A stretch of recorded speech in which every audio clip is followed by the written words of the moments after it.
Panic stations in Paris, an emergency brainstorming session of European leaders taking place in the French capital, not Brussels, where NATO's strongest power no longer seems a reliable ally to some. Can leaders figure out on the fly a way to shore up Ukraine and rewrite the playbook on European defense? This as the Trump administration makes good on what it said it would do, sit down with Putin's Russia and shut allies out of negotiations. We'll ask about last weekend's Munich Security Conference and a U.S. vice president who told Europe the U.S. was going over its head, even chastised German hosts who vote next Sunday for refusing to govern with a Nazi-rooted party. We'll also ask about Europe's military means and deterrence. During the Cold War, deterrence included nuclear weapons. France and the UK have them, enough, though, to make Moscow think twice. Today in the France 24 debate, are we witnessing the death of NATO? Joining us from Brussels, former commander of Estonia's defense forces, Rio Terras is a member of the European Parliament. Thank you so much for being with us. Hello, good evening. He's also a retired general from Guéret in the center of France, former French Air Force Chief of Staff Jean-Paul Paloméros. You're a former member of the NATO Senior Command. Welcome to the show. Thank you very much for your invitation. She's a former NATO political officer, Samantha de Bender, an associate fellow at the think tank Chatham House. Welcome back. Good evening. And he's a former Moscow correspondent who in normal times would be squarely focused on the Berlin Film Festival taking place where you are. But are these normal times, France 24 correspondent Nick Spicer? Nick Holdsworth, actually. Nick Holdsworth, excuse me, for your predecessors, Nick Spicer.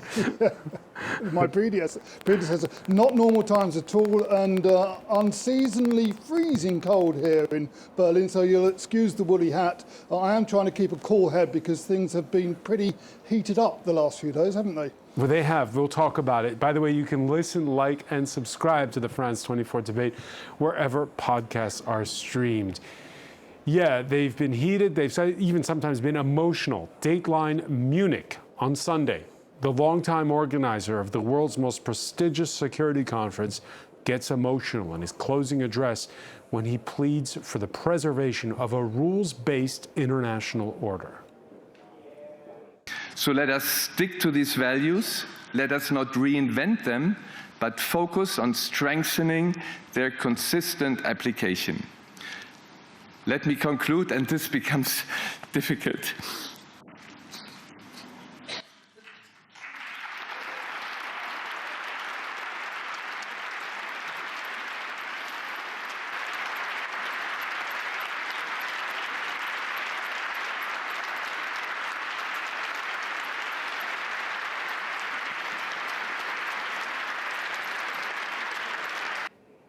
There's a feeling when you watch those images, Samantha, is that the day that NATO died almost? Well, I think it's a little bit premature to talk about the death of NATO. It certainly seems to be weakened. I would say maybe even suffering from an autoimmune disease, because the link that seems to be weakening NATO is coming from within, is coming from its strongest ally, from the most powerful military country which is in this alliance, which is the United States. The speech by Vice President J.D. Vance in Munich was a very stark departure from the kind of speeches one makes at Munich, which is a security forum, which is to talk about geopolitical issues. And J.D. Vance made a scathing attack on Europe, on European policies, on internal politics of a European country. This is also a departure from an unwritten rule in US diplomacy, which is internal politics stay at home. The US does not bring its internal political problems to the outside world and does not criticize the internal political problems or not of its allies. So this is the real departure in many ways. And there was not one single mention of the real threat facing Europe and the Euro-Atlantic alliance today, which is Russia. So it was a stark departure. These were not the words of an ally at Munich. They were more the words of somebody who is positioning themselves on the outside, looking in. And this follows, of course, from the Defense Secretary Pete Hegseth's speech in NATO the day before, when he said very clearly for the United States, Europe's security is no longer a priority. And what's so extraordinary is that on the one hand, the United States is saying to Europe, your security is no longer our priority. And at the same time, it starts meddling inside the internal politics of European countries. That is what's so extraordinary. It's a kind of, Schrodinger's policies, it's neither dead nor alive, and it's both at the same time. It's really extraordinary, and one can understand the emotions that have been expressing themselves. Yeah, Rio Terrace, those are real tears we saw from Christoph Heugsen. How do you explain that shock? Well, we are living in very, very difficult and challenging times, but I'm first of all convinced that NATO still exists and is the most powerful alliance in the world. We have had tough times before, but one thing is clear, whatever we do, Europe must do more.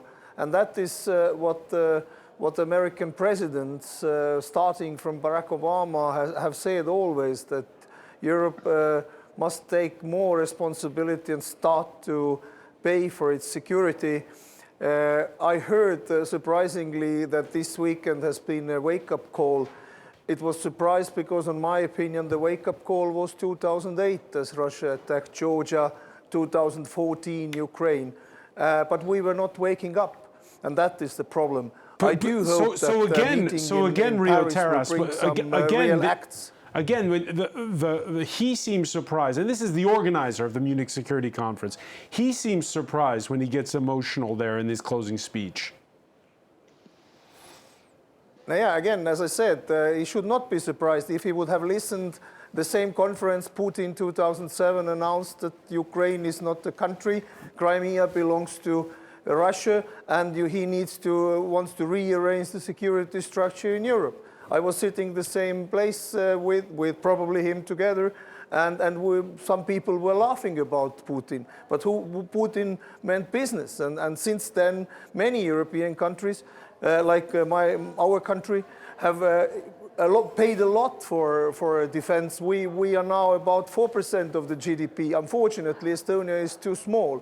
So I hope that the big countries like UK, France, and Germany will really take it seriously, and not talking about Spain and Italy, whose defense expenditures are really below normal. Jean-Paul Paloméros, how will history remember this Munich Security Conference? Well, I'm really in line with Rio, because we have warned since a long time that could happen. As soon as we knew that Mr. Trump was elected in November, and even well before.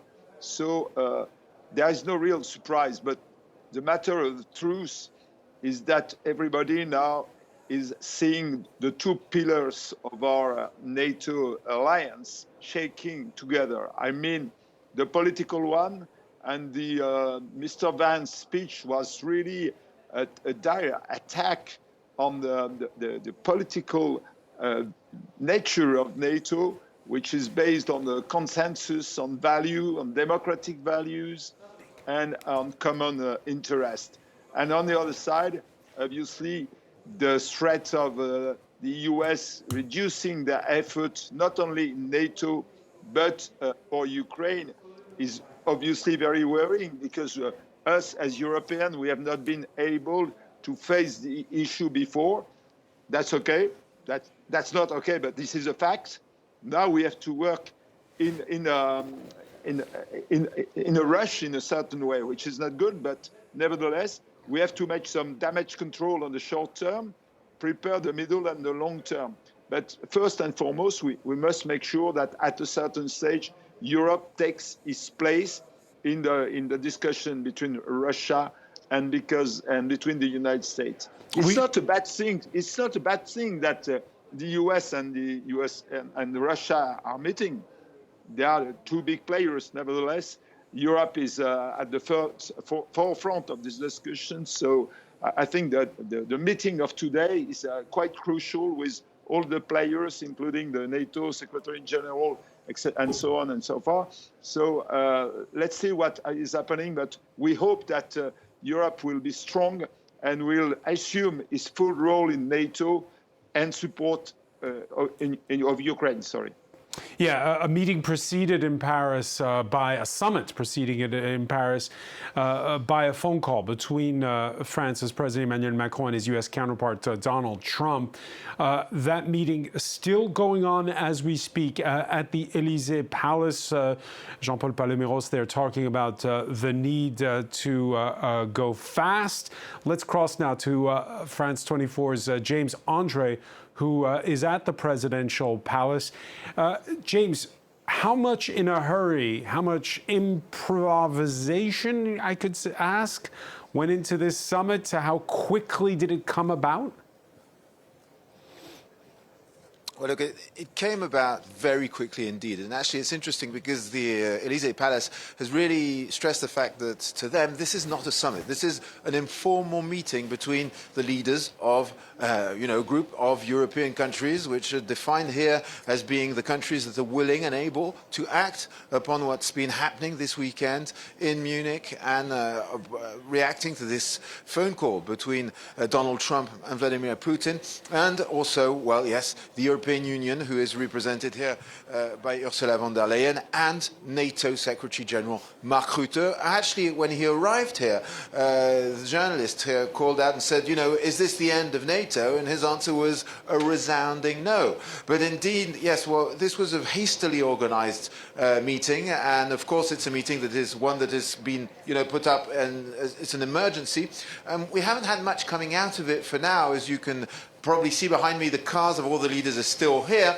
There's only one who has left, and that is Olaf Scholz. Olaf Scholz, who actually spoke from the German embassy here in Paris, saying that indeed he considered, and this is quite a strong statement, he said, Europeans and Americans mustn't be divided when it comes to security of Europe. He also said that Germany would consider some financial, to break the financial rules, if you will, and to authorize countries to go over the famous 3% deficit rule if it was to finance military spending in excess of 2% of their GDP. Also saying, and this is also interesting because this is a different position to that of France and the UK, and who have been saying that they were ready potentially to send peacekeepers into Ukraine if indeed a peace deal is reached. Well, for the German Chancellor, this is not on the table at the moment. He considers it is too early to speak of this situation. He says for now this peace deal has not been brokered, and he's saying all these discussions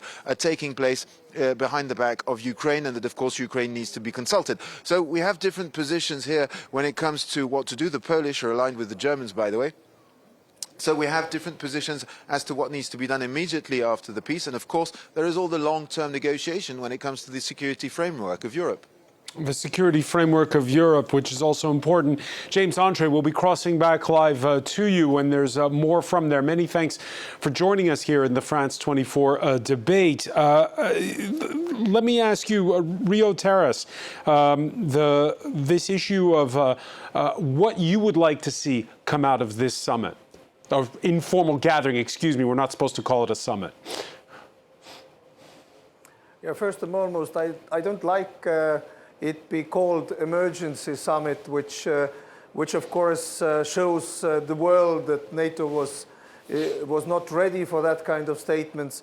I would say important is to make sure that the message coming out of this meeting will be a very unified message, that NATO will show resolve and unity, because NATO's strength is unity. But excuse me, but if this was NATO, if this was unity, if this was a moment of unity, if this was a moment of unity for, excuse me, Rio Terrace. With what money, how much money we could stand behind Ukraine to win this war, because Russia is losing this war right now, despite their messaging from Russian side saying that Ukraine is losing. But we need to show a very clear resolve. And the other thing which we need to make sure is that Putin believes in NATO. We do believe in NATO, and I'm absolutely convinced that Mark Rutte is right saying so. But more importantly, whether Chairman Xi and President Putin believing in NATO, because NATO is only as strong as its enemies take it. So I think very clear messages, but not only very clear acts coming out of this summit would be something which I would like to see. You talk about it being a moment of unity, Rio Terrace, but if it was a moment of unity for NATO, the meeting would be held in Brussels, not in Paris. I don't think it makes any difference where the meeting is. The main thing is people coming out of it should have one single clear message, and in the package their decisions about how they will act and what are the actions taken after this meeting. Samantha de Bender. Yeah, I agree with you, Francois. If this were a NATO meeting, it would be taking place at NATO headquarters. It would be the North Atlantic Council meeting. And the reason this what we're not allowed to call a summit is taking place in Paris today is in response to the very harsh words from Defense Secretary Hegseth, and also after the speech by Vice President J.D. Vance in Munich. This is not a meeting of NATO members. This is not even a meeting of EU, some kind of EU defence body. You have only a few EU countries present. You have the United Kingdom, which is present. So this is an attempt to show unity amongst a coalition or potential coalition of the willing. But there, why I agree, in fact, with someone like Chancellor Scholz, who's being very cautious about troops on the ground, and the Poles as well are being very cautious about troops on the ground. And although in principle they could potentially take part of something, we don't know what they would be there to do. Would European countries, for instance, go to Ukraine to help Ukraine give it security guarantees if Ukraine does not agree to any kind of peace deal which is negotiated above its head between Putin and Trump? There are so many questions that need to be asked first. Would European countries want to go to Ukraine to help enforce a peace deal which is imposed upon us as Europeans by the Americans and the Russians? There's so many very, very gritty questions, and we have no idea what's going to come out of these talks. Zelensky has been very clear he will not agree to any peace deal in which he is not part of the negotiations. So I think we're very, very far from knowing what we're going to see and what kind of peace or not potential European plus British troops would be defending, keeping, enforcing. It's very, very early days still. Well, the Europeans have been united in one message, and that is that they want to be in on the bargaining at the summit in Paris. However, the message from Moscow on Ukraine, two's company, three's a crowd. I don't know what they should do at the negotiating table. If they are going to wheedle out some sly ideas about freezing the conflict, while they themselves, according to their custom and their character and habits, will have in mind the continuation of the war, then why invite them here? All right, so Europe is not welcome. Vladimir Putin has not gotten the better of NATO, but it seems as though the cold has gotten the better of Nick Holdsworth, who's moved indoors. Nick, as a former Moscow correspondent, your reaction to that clip we just heard of Sergei Lavrov? Well, I think the Russians feel that they're on the front foot here, that this is a sort of a diplomatic advance. All their red lines have already been conceded by President Trump. They've very firmly said they're not willing to give up any territory, and that includes territory they haven't even conquered. And, Nick, I'm going to cut you off because we're having a bit of audio issues. We'll try to fix those and raise the level on the audio and then get back to you. Jean-Paul Paloméros, have you been conferring with your former U.S. equivalents from NATO over the last 48 hours? What are they telling you? Well, they are telling me that the Europeans should have done much more before. I mean, since Dwight Eisenhower was Supreme Allied Commander in Europe, the message has been there. And now Mr. Trump is meaning it. He's meaning, this is the last call, I would say. So this is why this meeting is so important. Now we have to really move the European defense together, including the UK. That's very important to show to walk the talk in a certain way, to show that we are ready to take that seriously, to balance the military efforts in NATO with the US, to take Mr. Trump by his word, to leverage the percentage of the GDP. Just a side note, France is well over, unfortunately, 3% deficit. So let's see how the French will assume their responsibility in that field. But this is an internal issue. And more on that is that we should assume the short term as well, because the negotiations, behind the negotiations, the question is, would the US keep on supporting Ukraine during those days, or will they stop? If they stop, we have done a real crisis, because the Europeans are not able to fulfill the role so far, and then Mr. Putin will be delighted to see that happening. All right, when you mentioned the UK there. The UK and France, they're both nuclear powers. During the Cold War, there was the so-called language of deterrence. What does their power of deterrence mean, those countries, those nuclear powers, without the United States? Well, France is an independent nuclear power. Everything has been done since General de Gaulle to keep that sovereignty. But the French presidents, few of them, have said that the vital interests of Europe are very close and perhaps mixed with the national, sovereign, and vital interests of France. That opens the way for strategic discussion within Europe more than ever about what is nuclear deterrence.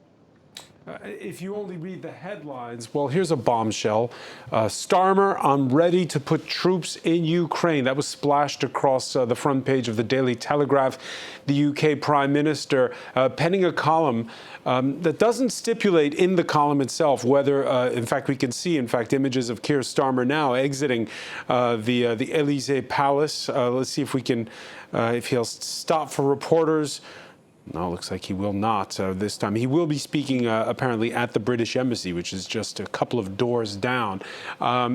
He says that he's, by the way, going to Washington in the coming days. He says we can't have a deal without Ukraine. And a situation like Afghanistan, where the U.S. government negotiated directly with the Taliban and cut out the Afghan government, is unacceptable. Quote, I feel sure that President Trump will want to avoid this too. Kind of conciliatory language aimed at Washington before he makes that trip that he repeated later in the day. I think what the US wants to achieve is lasting peace in Ukraine that aligns precisely with what we want in the United Kingdom, what Ukraine wants and what our European allies want. What we now need to do is to make sure that we work together on a plan that can get us to that point. So, Samantha de Bendern, the UK calling out the US, saying you can't do this the way you did it in Afghanistan. And he's clearly calling out Donald Trump, because that was him who decided to negotiate directly with the Taliban. But at the same time, trying to keep Trump on board. Is this the way to go about it? Well, it's certainly the way Keir Starmer thinks he should go about it. So the UK is in a very difficult position when it comes to the US, because on the one hand, the US is threatening the UK with steel tariffs and other tariffs. The UK, which has gone alone, has very little negotiating power on any kind of foreign trade issues with the United States. So Keir Starmer does not want to irritate Donald Trump. And Keir Starmer also has said he would like to see himself as a bridge between the EU and the United States on these defense issues. So I think that he's doing everything he can to try and bring Donald Trump on board with the European view of what needs to be done regarding Ukraine without alienating the United States, because the United Kingdom really needs the United States right now.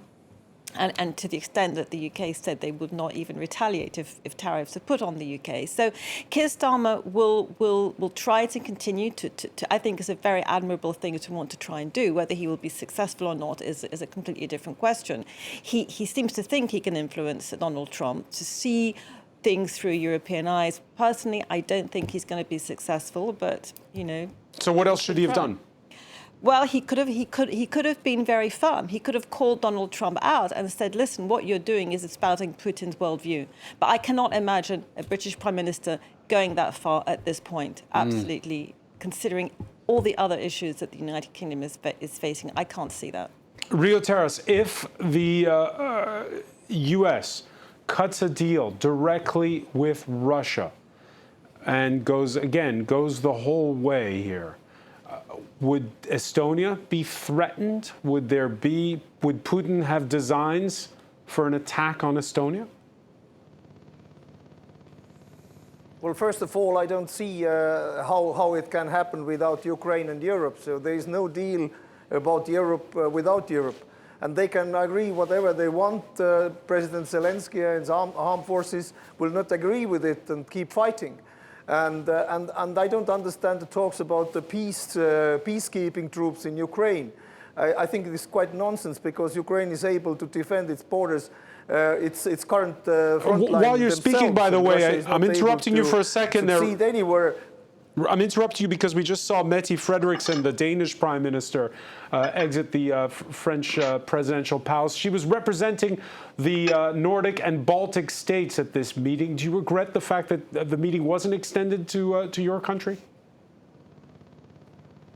Well, I'm sure that she was representing Nordic Baltic properly. I think the smaller format gives you a better possibility to come to good decisions. But again, no deal without Europe over Europe, and I'm sure that will happen. I think what we need for Ukraine in the future is the NATO membership. Nobody can tell an independent country whether it can join any of the alliances. It's up to the NATO member states to decide about it, and that is the only guarantee which can be given. But I have already, in May 22, together with General Breedlove and General Sheriff and other retired generals, called for control of airspace over Ukraine, and I'm still convinced that that is something which NATO countries, either in the framework of NATO or a coalition of willing, can do to save many, many lives which Russia is attacking, civilians, children, mothers, etc. I think these are things which Europe's big countries and Europe together and NATO countries together can provide to Ukraine. But that is all possible only if there is a kind of a fair and just peace. And agreements like Minsk show that this is something just to postpone the next conflict or next war, next attack from Russia, giving Russia time to regroup, and that we should not do. And I think we should very quickly start to use Russian frozen assets to support Ukraine. We should solve the money problem ourselves and be with Ukraine, because it's not what's happening in Ukraine is not about Ukraine. It's about the whole Europe and our values. And Estonia, if you ask whether we are afraid, no, we are not afraid. We are prepared. We are spending 4% of the GDP on defense. Of course, Estonian pensioners, old people and children would like to have a better social guarantees, but Estonian people have decided to pay more for defense because they understand what it is all about. And I hope that countries who have not a direct border with Russia will understand that there's something like burden sharing is very important, and that NATO countries together will decide 3% or more allocated for defense very quickly and very soon. Because otherwise we will not be able to deal with the threat situation So of the the threat world situations, right now, with or without the United States. But Yeah. I'm still convinced we will do it with the United States. with or without the United States, but you're convinced with. Clearly, there's an agreement not to speak to reporters. We saw the president of the European Council and the European Commission make their exit there from the presidential palace live, and they're not usually camera shy. Jean-Paul Paloméros, you just heard Riho Terras talk about controlling Ukraine's airspace as a former head of the French Air Force. Can that be done without the United States? That we could certainly achieve something with the US, the UK, Royal Air Force, the French, and the German together, I would say, and some others as well. But that will make us belligerent. We must face the truth, and our countries have decided not to be involved as directly in the war, and I cannot see that changing, and certainly not on the short term. This is one point.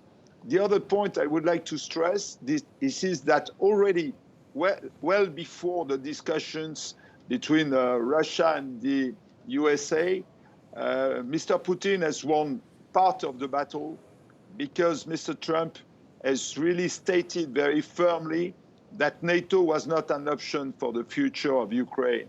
And I feel this is very sorry. I'm very sorry about that.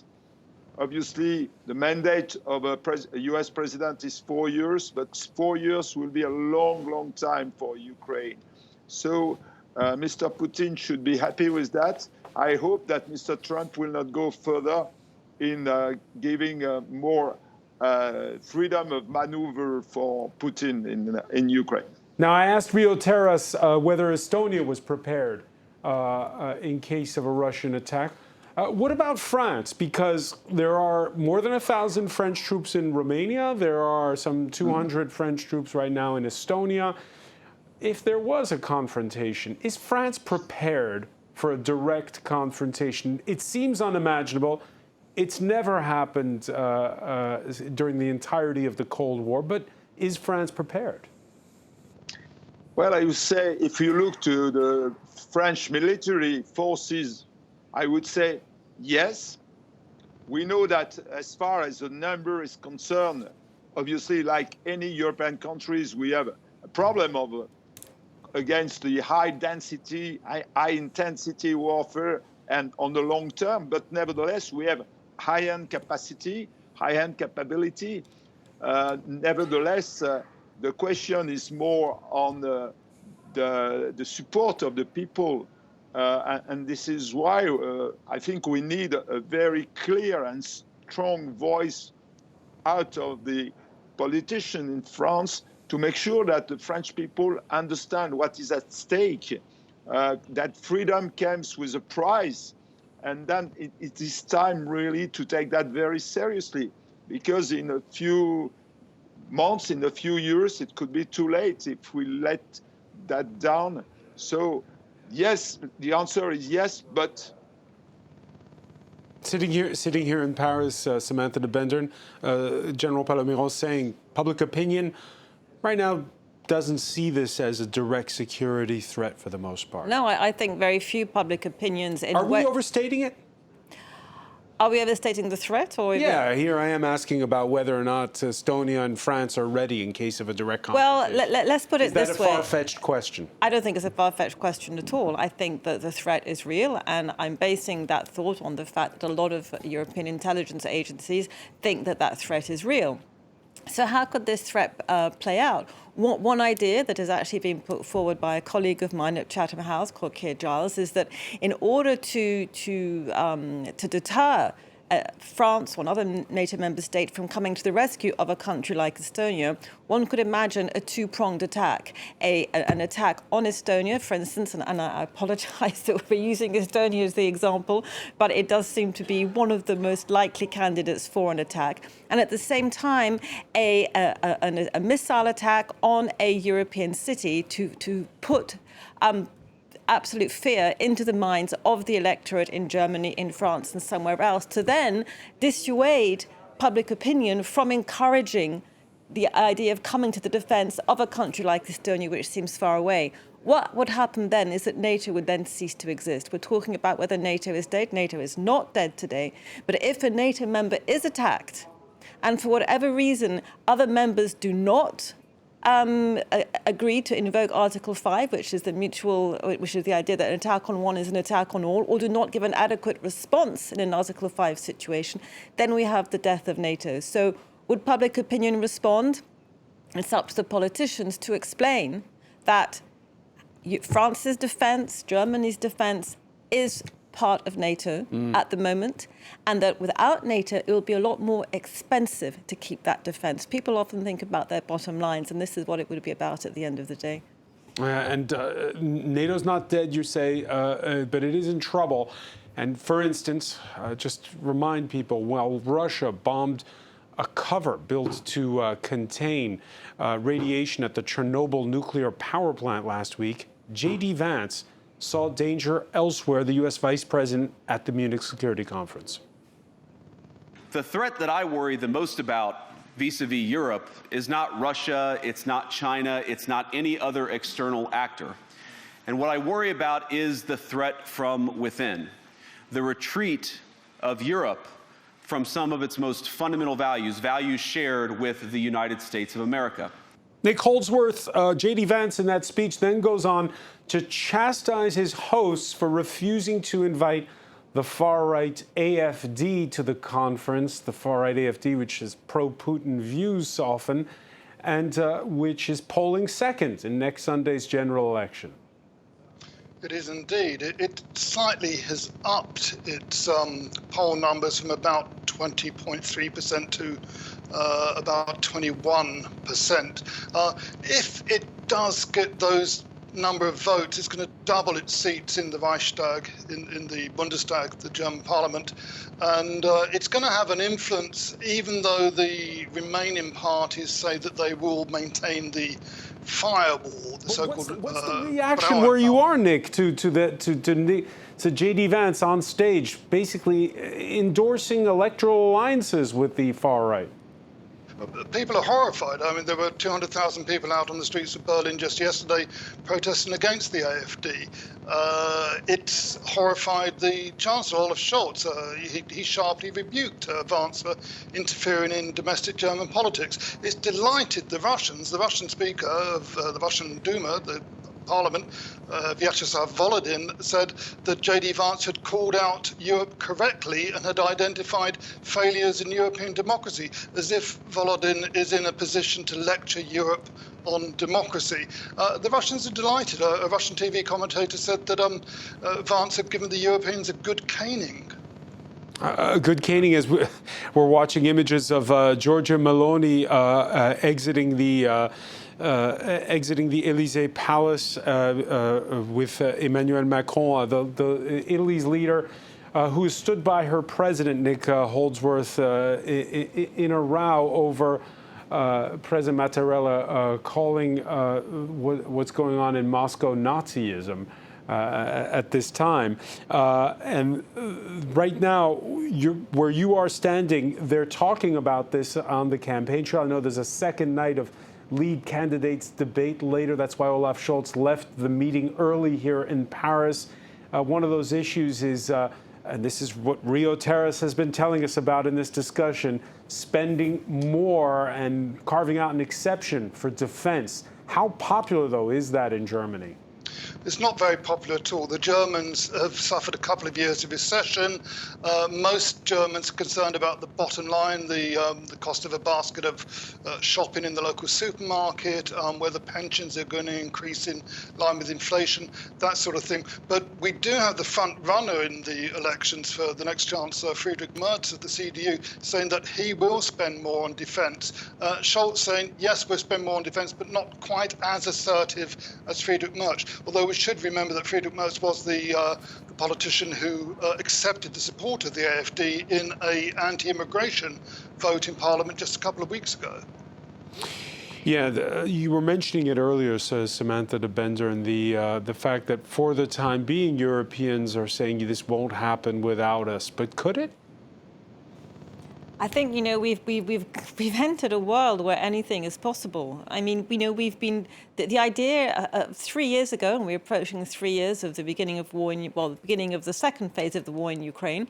You know, there were debates, you know, whether we would send, you know, more anti-tank missile launchers. Now we're actually talking about putting boots on the ground.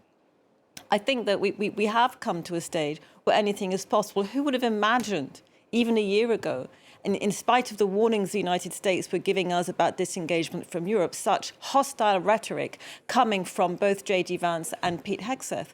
So I think we have come into a world where anything's possible. What else is Europe going to do? Is Europe going to abandon Ukraine? I honestly don't see that happening yet. And if it does, it will make the world a lot more dangerous for all of us in Paris, in London, in Berlin, and potentially even in Washington. Ukraine's president in the United Arab Emirates this Monday before Turkey, and he'll be in Saudi Arabia Wednesday. That's after U.S. Secretary of State Marco Rubio speaks with his Russian counterparts. Here was Zelensky speaking by video link to journalists back home earlier. Ukraine is not participating in the upcoming negotiations. Ukraine knew nothing about it. Ukraine regards any negotiations on Ukraine without Ukraine as negotiations with no result, and we cannot acknowledge anything, any arrangements about us that were made without us. Rio Terrace, what do you do now in this case? What do European leaders do? There you have Volodymyr Zelensky saying he's clearly been broadsided by the Trump administration. Well, what we should do, we should stay with Ukraine and help Ukraine. We should remember that US has 350 million citizens, Russia 140, and Europe is 450, European Union plus the others. So we are second or third biggest economical power, and we're talking about we are not able to support. Of course we are.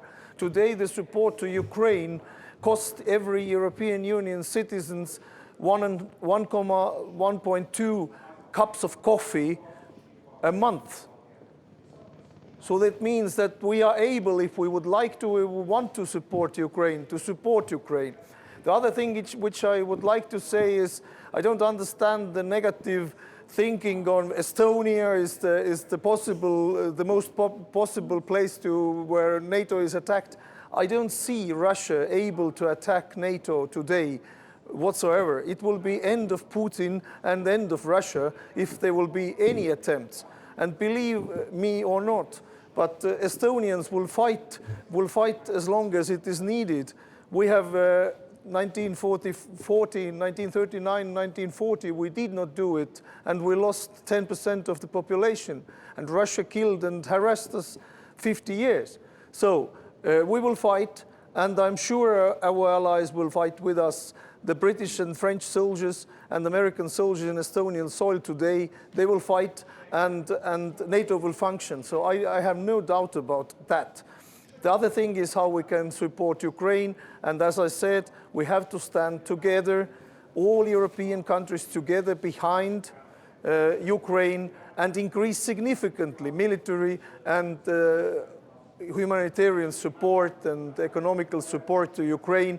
And most importantly, we should have planned what we do after. It's not about how we end the war, it's about what happens after the war is ended. And there, the reconstruction of Ukraine is a very important thing, and we should always think about what happens if Russia conquers, takes over Ukraine. Then we have 40 million very angry Ukrainians against us, with all the Ukrainian resources, huge resources, which Ukraine has, and flows of refugees which are not comparable to those which we have today. So very easy for me to understand we need to do more, we need to pay more, all citizens of Europe should pay more for the peace. More. We're running short on time. I'll read what the Prime Minister of Poland has just said. We realize that transatlantic relations are in a new stage. We'll leave it there for now. I want to thank you, Samantha de Bender, and I want to thank Rio Terras. I want to thank as well Jean-Paul Paloméros, Nick Holdsworth, our correspondent in Berlin. Thank you for